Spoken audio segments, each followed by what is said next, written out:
Perkenalkan nama saya Jackson Lim, NPM 22414. Jadi kali ini saya akan melakukan proses pengujian data menggunakan Smart PLS. Perangkat yang saya gunakan adalah Smart PLS versi 3. Sebelum kita melakukan pengujiannya, kita harus mengubah data kuesioner kita menjadi format Excel CSV. Ini dilakukan agar seperti ini, Microsoft Excel CSV, agar bisa ke-detect oleh perangkat lunak ya. Nanti dia akan berbentuk seperti ini. Lalu langkah selanjutnya yang akan kita lakukan adalah pertama pastinya kita akan membuka perangkat lunak tersebut.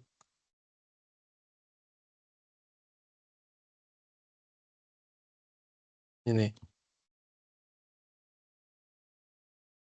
Selanjutnya kita akan membuat new project di sini atas kiri. Saya akan buat pengujian data yang baru muncul. Lalu kita akan double klik untuk import data CSV tadi kita itu. Ini.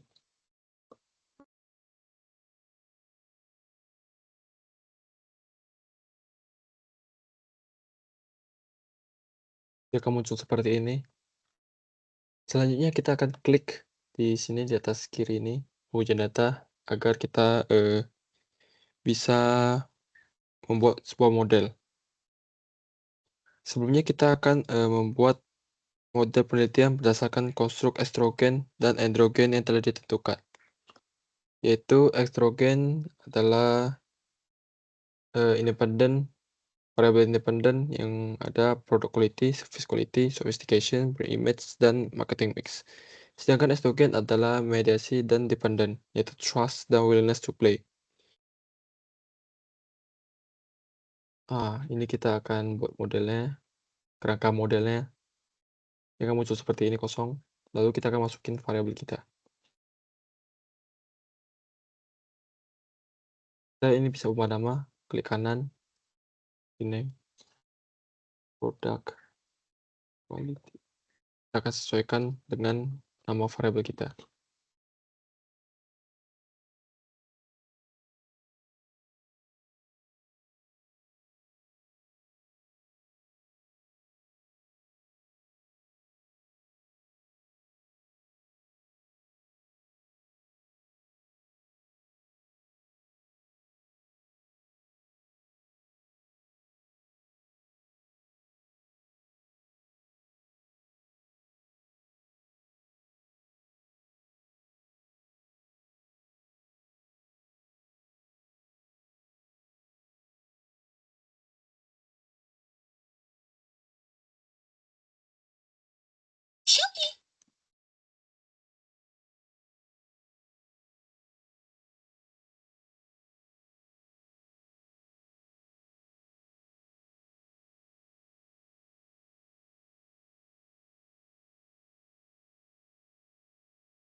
Ini kita rapikan dulu.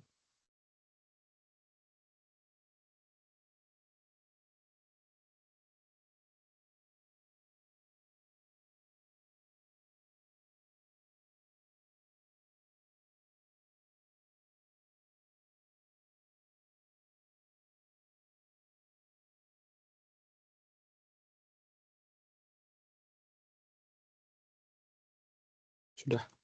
Lalu kita akan mengkoneksikan variabel independen ke mediasi. Yang saya gunakan adalah direct, jadi langsung independen ke mediasi dan mediasi langsung ke dependen. Tidak ada kayak menjembatani gitu.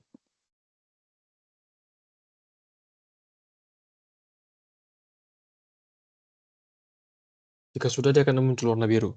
Lalu yang akan kita tes yang pertama adalah ini kita calculate atas nih, algorithm. Di algorithm ini kita akan tes, jadi kita start calculation aja. Kita akan tes itu ada CIV VIF, autoloading, construct validity and reliability, cross-loading, Fortnite Lakers criterion, dan HTMT.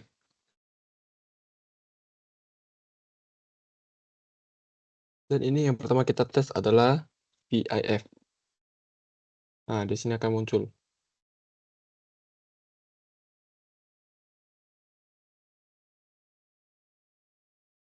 VIF ini adalah pengujian yang diuji untuk menguji potensi common method variance. Common method variance itu adalah suatu kejadian di mana mungkin kuesionernya ada jawaban yang sama di responden yang berbeda. Jadi jawabannya sama semua. Jadi ini kita akan mendeteksinya. Sebagian besar indikator di sini menunjukkan nilai VIF di bawah 3,5 yang berarti aman. Jika nilainya di atas 3,3 mungkin itu masih bisa diragukan. Meskipun gitu, ini tidak mempengaruhi reliabilitas dan validitas secara keseluruhan. Maka ini masih bisa tetap digunakan untuk pengujian selanjutnya. Yang akan kita uji selanjutnya adalah autoloading. Autoloading yang nilai yang bagus adalah di atas 0,7. Setelah kita lihat di sini, semua variabelnya berada di nilai atas 0,7.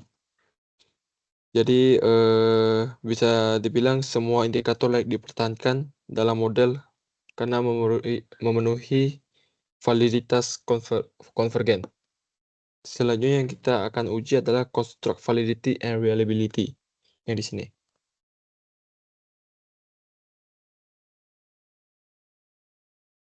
Yang di sini ada 3 yang harus kita uji. Yang pertama, chord batch alpha, composite reliability, dan AVE. Nih, average variance extended. Nilai yang bagus adalah AVE di atas 0,5, composite reliability di atas 0,7, dan chord batch alpha di atas 0,7. Bisa kita lihat sini nilainya semua sangat memenuhi syarat, ya berarti dapat digunakan untuk pengujian lebih lanjut. Selanjutnya ada cross-loadings. Cross-loadings dia ada di discriminant validity. Kita tekan, nanti di sini ada cross-loadings. Uji cross-loading bertujuan untuk memperkuat validitas diskriminan. Hasil pengujian saya menunjukkan seluruh indikator memiliki nilai loading tertinggi pada konstruk asalnya, dengan nilai lebih rendah daripada konstruk lain, walaupun terdapat beberapa indikator seperti ini,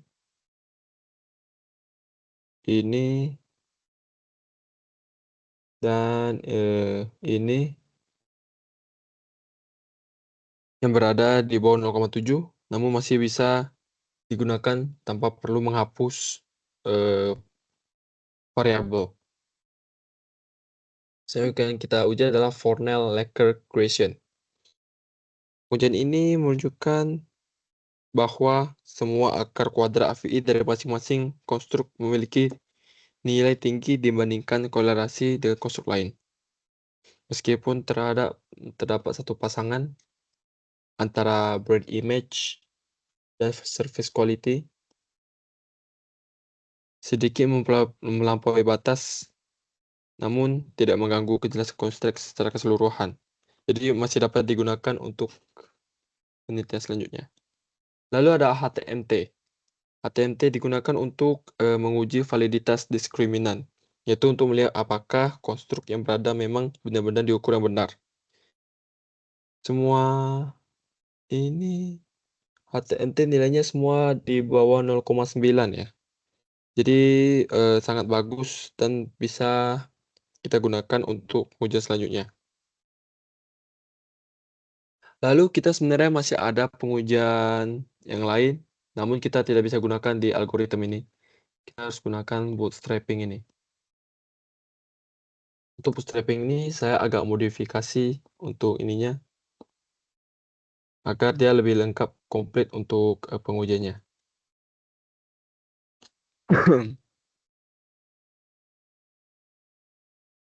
Ini mungkin akan, makan waktu agak lama, mungkin nanti akan saya skip aja di videonya. Jadi di sini pengujiannya sudah hampir selesai. Lalu dia akan muncul seperti ini. Yang pertama yang kita uji adalah, path coefficient. Eee, Pengujian ini menunjukkan bahwa seberapa besar hubungan antara konstruk signifikan secara statistik. Ini kita tekan di sini.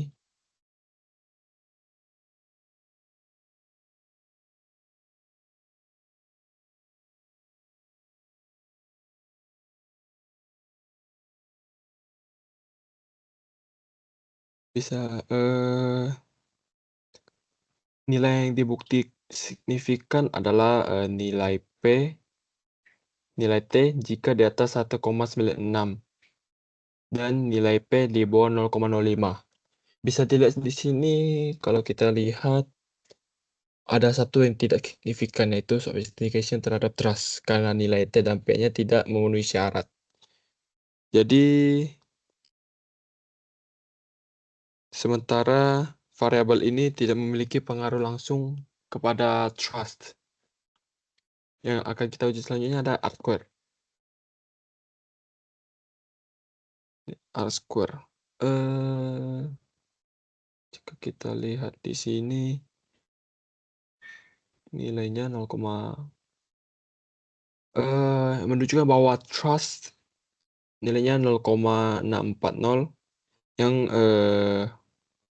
menjadi daya prediksi kuat dan, willingness to pay 0,485, daya prediksi sedang.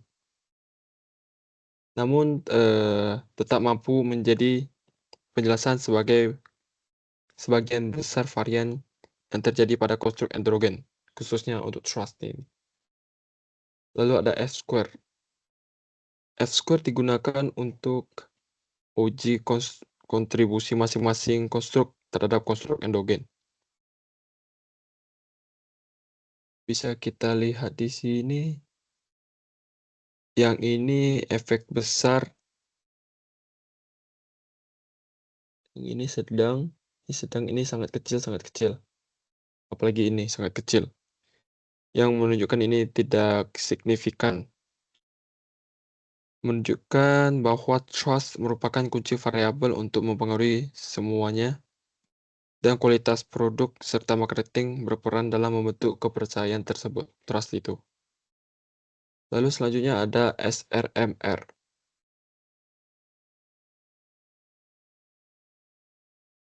Sebentar, untuk SRMR dia ada di sini. Nilai SMMR yang bagus adalah nilainya di atas 0,08. Bisa dilihat di sini nilainya di atas 0,08, yang berarti bagus.